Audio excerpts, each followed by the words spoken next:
हम बायोलॉजी का एक इंपॉर्टेंट टॉपिक पढ़ रहे थे, that is the cell. Cell के बेसिक कंसेप्ट के बारे में मैंने बता दिया कि सेल क्या होता है, कि बिल्डिंग ब्लॉक होता है एक किसी भी बॉडी का। फॉर एग्जाम्पल मैंने एक मकान का एग्जाम्पल दिया था कि एक मकान जो बनता है एक छोटी छोटी ईंटों से बनता है। छोटी छोटी ईंटों से मिलकर एक मकान बनता है। पहले छोटी ईंटों से आपके बनेगी दीवार, और फिर धीरे धीरे ये दीवार कन्वर्ट हो जाएगी कमरे के अंदर, रूम के अंदर, और जब बहुत सारे रूम बन जाएंगे तो आपके एक बन जाएगा दैट इज द मकान। और मैंने बताया था कि जो सेल कोशिका की जिसने खोज की थी उनका नाम था रॉबर्ट हुक, और इन्होंने 1665 में कर दी थी। और 1665 में इन्होंने जो रिसर्च की थी वो डेड सेल की थी, मृत कोशिका के बारे में इन्होंने रिसर्च की थी। फिर हम बात करते हैं कि स्टडी ऑफ द सेल। तो अगर सेल की स्टडी करें तो उसको हम बोलते हैं साइटोलॉजी। क्या बोलते हैं? साइटोलॉजी। पॉइंट ध्यान से सुनना, इनको नोट्स बनाते रहना। फिर बात करता हूं कि what is largest cell. Largest cell तो है ओस्ट्रिच। ओस्ट्रिच को हिंदी में बोलते हैं शुतुरमुर्ग का अंडा। क्या बोलते हैं? शुतुरमुर्ग का अंडा। ओस्ट्रिच को बोलते हैं शुतुरमुर्ग का अंडा। और फिर आता है कि लॉन्गेस्ट सेल, वो होता है न्यूरॉन। लार्जेस्ट और लॉन्गेस्ट में समझो।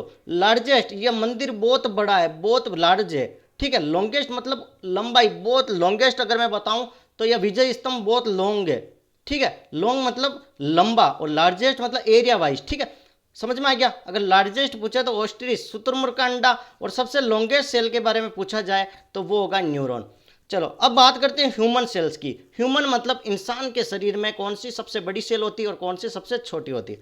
तो अगर मैं ह्यूमन की बात करता हूं तो जो लार्जेस्ट ह्यूमन सेल होती है वो होती है ओवम, एग। एग, ठीक है, अंडाणु।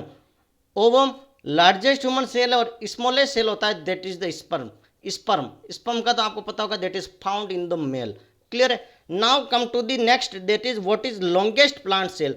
पेड़ पौधों में सबसे लंबी सेल कौन सी होती है? वो है fibre. Longest plant cell which is found is fibre. Fibre सबसे लॉन्गेस्ट प्लांट सेल होती है। क्लियर है?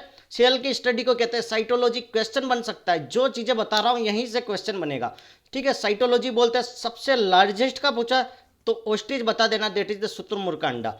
फिर अगर आपको सबसे लॉन्गेस्ट का पूछा जाए, सबसे लॉन्गेस्ट का पूछता है तो लॉन्गेस्ट में आपको बताना न्यूरॉन। और न्यूरॉन कहाँ पाया जाता है? That is found in the mind.